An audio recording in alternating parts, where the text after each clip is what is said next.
Students कैसे हैं आप लोग। उम्मीद करता हूं आप लोग स्वस्थ होंगे, मस्त होंगे, अपनी पढ़ाई में व्यस्त होंगे।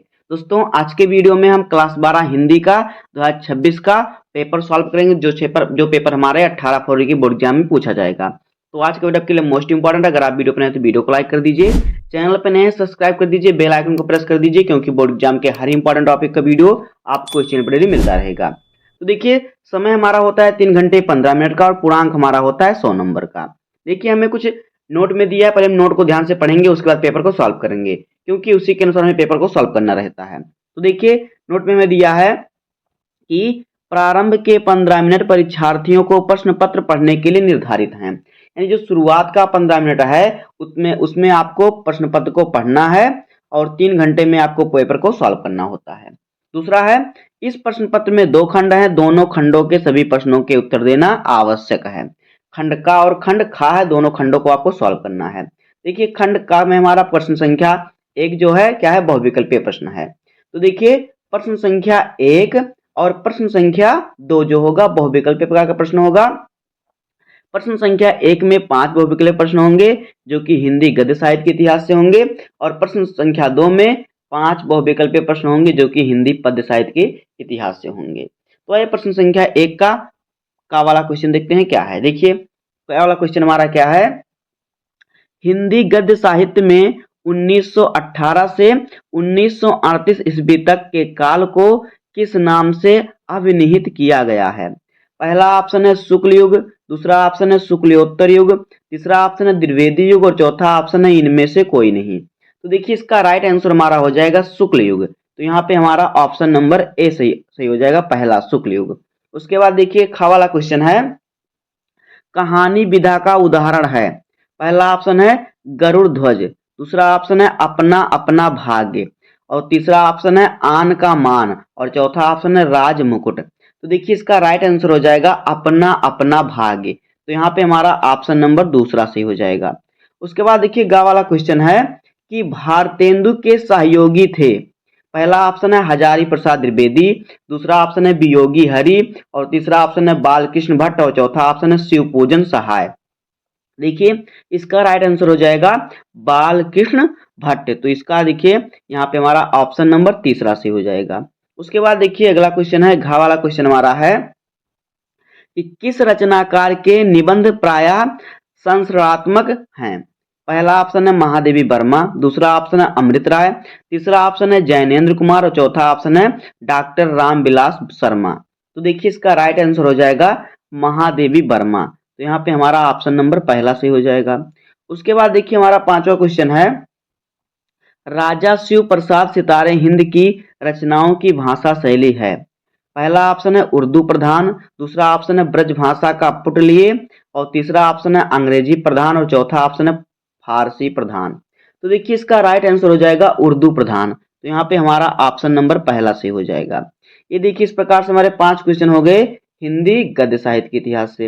अब प्रश्न संख्या दूसरा हमारा आ गया, यहाँ पे हमें मिलेंगे हिंदी पद्य साहित्य से 5 ऑब्जेक्टिव क्वेश्चन। तो देखिए का वाला क्वेश्चन यहाँ पे है कि स्थूल के प्रति सूक्ष्म का विद्रोह किस काव्य आंदोलन के लिए कहा जाता है। पहला ऑप्शन है प्रगतिवाद, दूसरा ऑप्शन है छायावाद, तीसरा ऑप्शन है प्रयोगवाद, और चौथा ऑप्शन है भक्ति आंदोलन। तो देखिए इसका राइट आंसर हो जाएगा छायावाद। तो यहाँ पे हमारा ऑप्शन नंबर दूसरा सही हो जाएगा। उसके बाद देखिए खा वाला क्वेश्चन है कि नई कविता की आधारभूत विशेषता है। पहला ऑप्शन है वह किसी भी दर्शन के साथ बंधी हुई नहीं है, दूसरा ऑप्शन है प्राकृतिक सौंदर्य का चित्रण, तीसरा ऑप्शन है मार्क्सवादी विचारधारा का प्रभाव, और चौथा ऑप्शन है प्रवृत्ति का उद्दीपन रूप में वर्णन। देखिए इसका राइट आंसर हमारा हो जाएगा दर्शन के साथ बंधी हुई नहीं है। तो यहाँ पे हमारा ऑप्शन नंबर पहला सही हो जाएगा। उसके बाद देखिए गा वाला क्वेश्चन हमारा है, प्रकृति के सुकुमार कवि कहलाते हैं। पहला ऑप्शन है प्रसाद, दूसरा ऑप्शन है पंत, तीसरा ऑप्शन निराला, और चौथा ऑप्शन है महादेवी वर्मा। तो देखिए इसका राइट आंसर हमारा हो जाएगा पंत। तो यहाँ पे हमारा ऑप्शन नंबर दूसरा से हो जाएगा पंत। उसके बाद देखिए घा वाला क्वेश्चन हमारा है, यानी कि चौथा क्वेश्चन, कि एक भारतीय आत्मा किसे कहा जाता है। पहला ऑप्शन है माखनलाल चतुर्वेदी, दूसरा ऑप्शन है हरिवंश राय बच्चन, तीसरा ऑप्शन है दिनकर, और चौथा ऑप्शन है श्याम नारायण पांडे। तो देखिए इसका राइट आंसर हमारा हो जाएगा माखन लाल चतुर्वेदी। तो यहाँ पे हमारा ऑप्शन नंबर पहला सही हो जाएगा। उसके बाद देखिए पांचवा क्वेश्चन हमारा है कि प्रयोगवादी कवियों को राहों के अन्वेषी किसने कहा है। पहला ऑप्शन है धर्मवीर भारती, दूसरा ऑप्शन है अज्ञेय, तीसरा ऑप्शन है मुक्तिबोध और चौथा ऑप्शन है नामवर सिंह। देखिए इसका राइट आंसर हो जाएगा अज्ञेय। तो यहाँ पे ऑप्शन नंबर हमारा दूसरा सही हो जाएगा। अब देखिए हमारा आ गया प्रश्न संख्या 3। तो देखिए इस प्रकार से हमारे जो बहुविकल्पीय प्रश्न हो गए 10 बहुविकल्पीय प्रश्न हो गए, जहां से आपको 10 नंबर मिलेगा। उसके बाद देखिए हमारा आ गया प्रश्न संख्या तीसरा। तो देखिए प्रश्न संख्या तीसरा क्या है, कह रहा है कि निम्नलिखित गद्यांश का संदर्भ देते हुए किसी एक के नीचे दिए गए प्रश्नों के उत्तर दीजिए। देखिए आपको दो गद्यांश दिया जाएगा अथवा करके एक गद्यांश और दिया रहेगा, दोनों में से किसी एक गद्यांश को आपको पढ़ना है, उस पर आधारित आपको 5 क्वेश्चन दिए जाएंगे, पांचों क्वेश्चनों का आंसर लिखना है, तब आपको मिलेंगे यहाँ से 10 नंबर। देखिए पहला क्वेश्चन हमारा होगा संदर्भ लिखने के लिए और दूसरा क्वेश्चन रहेगा रेखांकित उसकी व्याख्या। बाकी 3 क्वेश्चन इसमें से आपको ढूंढकर लिखना रहेगा, जिस पर आपको मिल जाएगा पूरे 10 नंबर इस क्वेश्चन पर। तो इस प्रकार से देखिए हिंदी के जितने भी चैप्टर है सभी का हमने वन शॉट वीडियो बना दिया है। हर एक चैप्टर का इंपॉर्टेंट गद्यांश का वहां से आप पढ़ सकते हैं और अच्छे तरीके से उसे याद कर सकते हैं। उसके बाद देखिए यहाँ से आपको आ जाएगा 10 नंबर कन्फर्म। उसके बाद देखिए हमारा आएगा प्रश्न संख्या 4। तो देखिए प्रश्न संख्या 4 है कि पद्यांश पर आधारित निम्नलिखित प्रश्नों के उत्तर दीजिए। जिस प्रकार से हमारा गद्यांश आता है उसी प्रकार से हमारा दो पद्यांश दिया जाएगा। एक पद्यांश यहाँ पे दिया है अथवा करके एक और दिया है। देखिए दोनों में से किसी एक पद्यांश को पढ़ना है, उस पर आधारित 5 क्वेश्चन का आंसर लिखना है, जिस पर आपको मिल जाएगा 10 नंबर। पहला क्वेश्चन यहाँ पे भी आपका रहेगा संदर्भ लिखने के लिए, दूसरा क्वेश्चन रहेगा रेखांकित अंश की व्याख्या के लिए, उसके बाद 3 क्वेश्चन आपको रहेगा इसी आपको पद्यांश में से, अगर आपको इसका अर्थ याद है तो उसी से ढूंढकर देना है, यहाँ से भी आपको मिल जाएगा 10 नंबर। तो इसका भी हमने जितने भी चैप्टर हैं पद्यांश में काव्य में सभी का ऑन शॉर्ट वीडियो बना दिया, वहां से आप पढ़ सकते हैं। उसके बाद देखिए अगला क्वेश्चन देखिए हमारा क्या है। अगला क्वेश्चन हमारा है प्रश्न संख्या 5। पांचवें का क्वेश्चन है कि निम्नलिखित में से किसी एक लेखक का जीवन परिचय देते हुए उनकी कृतियों का उल्लेख कीजिए। शब्द सीमा 80। देखिए आपको करना है 4 लेखक दिए हैं, चारों लेखकों में से किसी एक लेखक का जीवन परिचय लिखना है और उनकी कृतियों का उल्लेख करना है, जिस पर आपको मिलेगा 5 नंबर।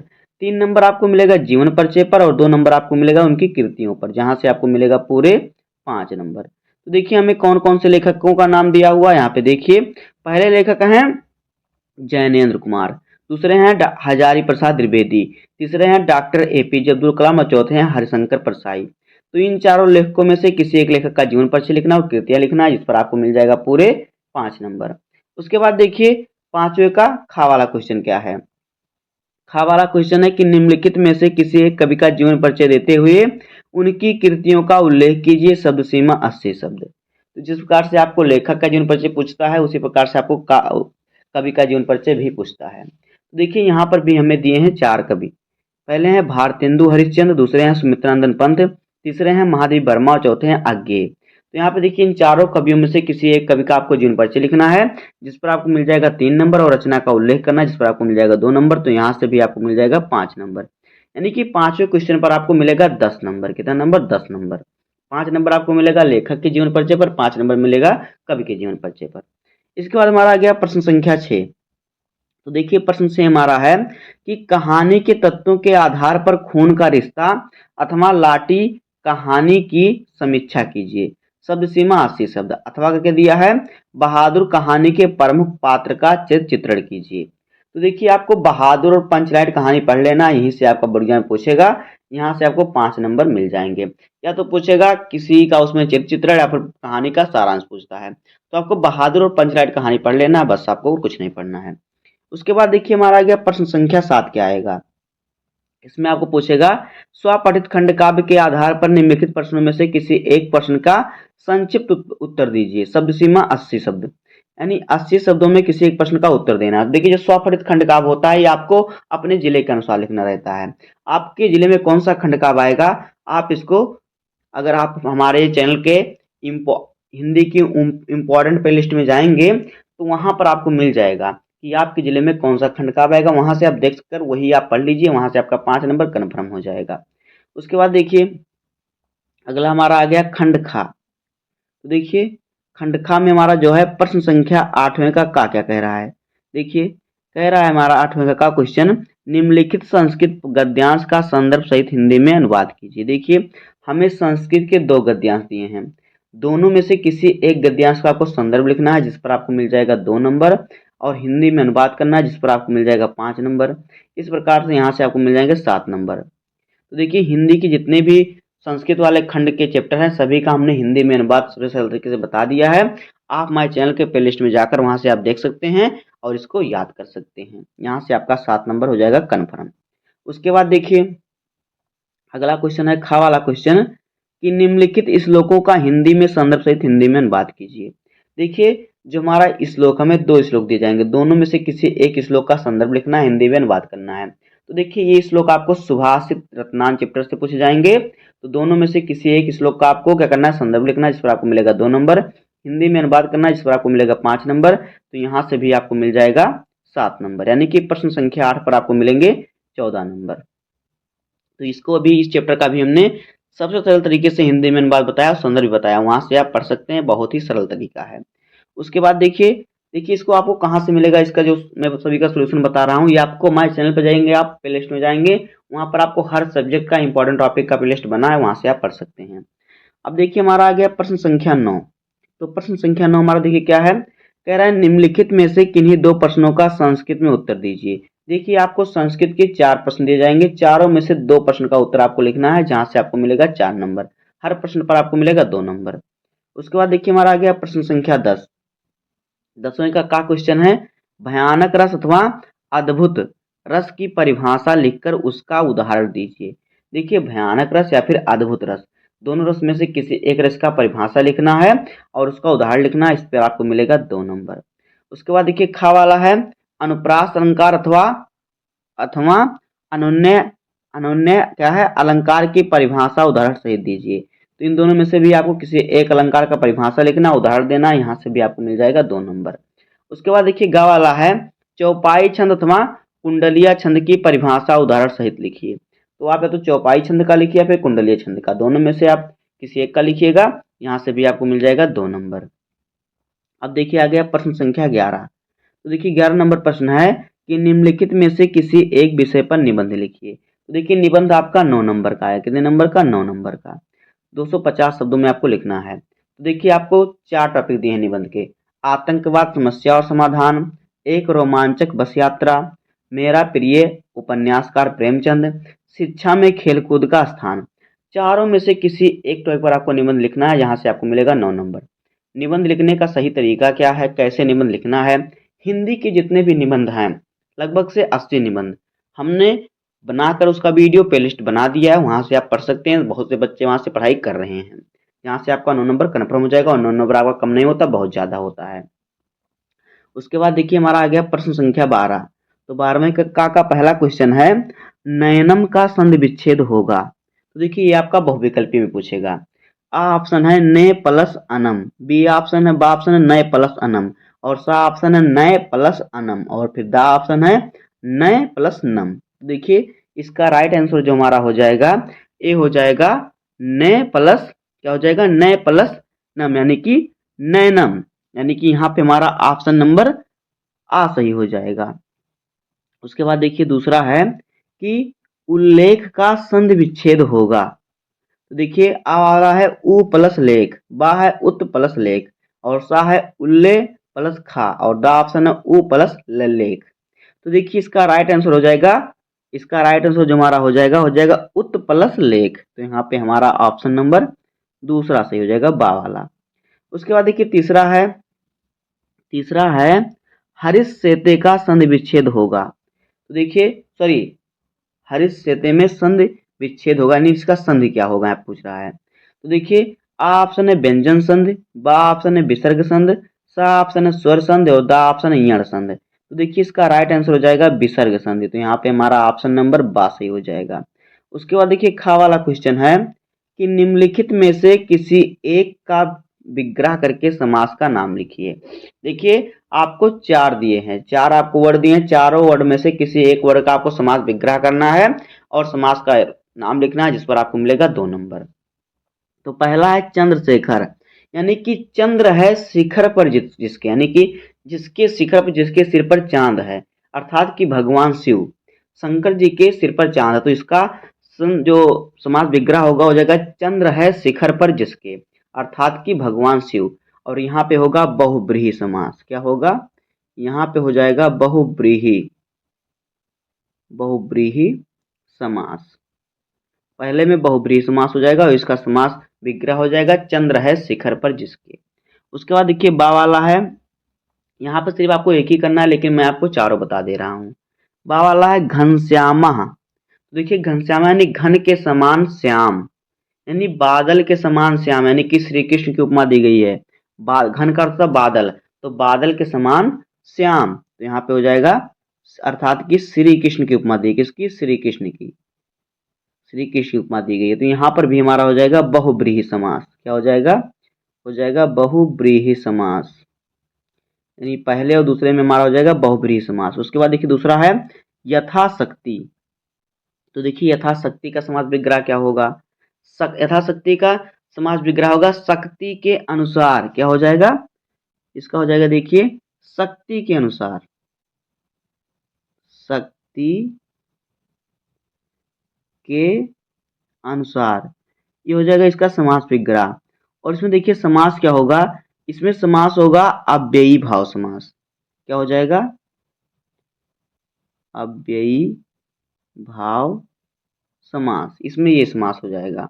उसके बाद दा वाला है प्रत्यक्षम। तो देखिए प्रत्यक्षम जो है, प्रत्यक्षम का समास विग्रह होगा अक्ष के सामने, यानी प्रत्यक्ष, अक्ष के सामने यानी आंखों के सामने प्रत्यक्ष। तो इसका समास जो हो जाएगा इसमें हो जाएगा अव्ययी भाव समास, इसमें भी हो जाएगा अव्ययी भाव समास। आगे देखिए, अब आगे हमारा आ गया प्रश्न संख्या 13। तो यहाँ पर आपको पत्र लेखन मिलेगा, जो कि होगा आपका 8 नंबर का। तो देखिए यहाँ पे प्रश्न संख्या 13 है। देखिए जो सामान्य हिंदी होता है उसमें आपका 6 नंबर का प्रश्न पत्र पूछता है, और जो हिंदी का पेपर होगा उसमें आपका 8 नंबर का पत्र पूछता है। तो देखिए प्रश्न संख्या 13 है कि आपके विद्यालय के पुस्तकालय में हिंदी की पत्र पत्रिकाएं नहीं मंगाई जाती, इसकी शिकायत करते हुए प्रधानाचार्य को एक पत्र लिखिए। अथवा करके दिया है अपने जन्मदिन पर मित्र द्वारा भेजे गए उपहार के लिए धन्यवाद पत्र लिखिए। तो दोनों में से आपको किसी एक पत्र को लिख देना है, जहां से आपको पूरे मिल जाएंगे 8 नंबर। उसके बाद देखिए हमारा आ गया प्रश्न संख्या 14। तो 14 का पहले का क्वेश्चन है निम्नलिखित में से किसी एक शब्द का प्रत्यय लिखिए। यहाँ पर आपको 3 शब्द दिए हैं, तीनों शब्दों में से किसी एक का प्रत्यय लिखना है। पहला है गुणवान। तो देखिए जो गुणवान है, देखिए प्रत्यय क्या होता है? प्रत्यय पीछे लगता है और उपसर्ग आगे लगता है। तो गुणवान में जो प्रत्यय है क्या है? वान प्रत्यय है, क्योंकि पीछे वान है। उसके बाद बा है प्रभुता। तो प्रभुता में क्या कौन सा प्रत्यय है? प्रभुता में ता प्रत्यय है। उसके बाद रूपवती, और रूपवती में वती प्रत्यय है। तो आपको सिर्फ एक ही लिखना है, यहाँ से आपको मिलेगा 1 नंबर। उसके बाद देखिए हमने आपको तीनों बता दिया है। दूसरा है निम्नलिखित में से किसी एक शब्द के धातु एवं प्रत्यय का योग स्पष्ट कीजिए। धातु और प्रत्यय का योग स्पष्ट करना है। तो देखिए इसमें धातु क्या है, प्रत्यय क्या है? तो आ वाला है दत्वा। तो दत्वा में क्या है? दा धातु है। क्या है? दत्वा में धातु जो है दा धातु है। और इसमें प्रत्यय क्या हो जाएगा? इसमें प्रत्यय हो जाएगा त्वा। तो दा और त्वा मिलकर दत्वा बनेगा, यानी कि दा धातु है, त्वा प्रत्यय है। और बा वाला है गतः। तो देखिए गतः में क्या है? इसमें धातु है क्या? इसमें गम धातु है। इसमें धातु जो है गम धातु है, इसमें प्रत्यय है ता, ता प्रत्यय है, तो जाएगा गता। उसके सा वाला है कृता। तो देखिए कृता जो है, कृता में क्री धातु है, कृ धातु प्रत्यय में ता प्रत्यय है, जाएगा कृता। इस प्रकार से आपको तीनों में से सिर्फ एक करना है, जहां से आपको मिलेगा 1 नंबर। सिर्फ एक ही आपको करना, हमने यहाँ पे आपको तीनों बता दिया। उसके बाद देखिए खा वाला क्वेश्चन है कि रेखांकित पदों में से किसी एक पद में प्रयुक्त विभक्ति तथा संबंधित नियम का उल्लेख कीजिए। जिस पर आपको रेखांकित पद दिया उसी पर आपको उसी का विभक्ति संबंधित नियम लिखना है। तो यहाँ पे आपको देखिए 3 दिए, आपको सिर्फ एक करना है, लेकिन मैं आपको यहाँ पे तीनों बताऊंगा। आ वाला है कृष्णम परिता गोपा। तो देखिए यहाँ पे कृष्णम में जो है क्या अंडरलाइन रेखांकित अंश है। तो कृष्णम में देखिए क्या हो जाएगा? कृष्णम में जो होता है द्वितीय विभक्ति हो जाएगा, इसमें हो जाएगा द्वितीय विभक्ति, द्वितीय विभक्ति। उसके बाद देखिए क्या है, बा वाला है सह कर्मेण बधिरा अस्ति। तो देखिए कर्मेण जो है, कर्मेण का जो विभक्ति हो जाएगा, इसमें हो जाएगा तृतीया विभक्ति, तृतीया विभक्ति। उसके बाद देखिए सा वाला है कि रामस्य माता। तो देखिए रामस्य में जो होगा हमारा यहाँ पे अंडरलाइंड है यानी रेखांकित है, तो रामस्य में हो जाएगा षष्ठी विभक्ति। रामस्य जो है ये षष्ठी विभक्ति है, षष्ठी विभक्ति। और इसमें देखिए कारक क्या है, इसमें है संबंध कारक, क्योंकि माँ रामस्य माता कह रहा है यानी कि माँ से पुत्र का संबंध, इसमें संबंध कारक है। दोस्तों इस प्रकार से होगा क्लास 12 हिंदी का 2026 का पेपर, जो 18 फरवरी को आएगा। तो इसी प्रकार से आपको सॉल्व करना है, तब जाके आपको पूरे नंबर मिलेंगे। तो उम्मीद करता हूँ आपको वीडियो पसंद आया होगा। अगर आपको वीडियो पसंद आए तो वीडियो को लाइक कर दीजिए, चैनल पर नए सब्सक्राइब कर दीजिए, बेल आइकन को प्रेस कर दीजिए, क्योंकि बोर्ड एग्जाम के हर इंपॉर्टेंट टॉपिक का वीडियो आपको इस चैनल पर डेली मिलता रहेगा। तो मिलते हैं किसी नेक्स्ट वीडियो में, तब तक के लिए धन्यवाद, जय हिंद।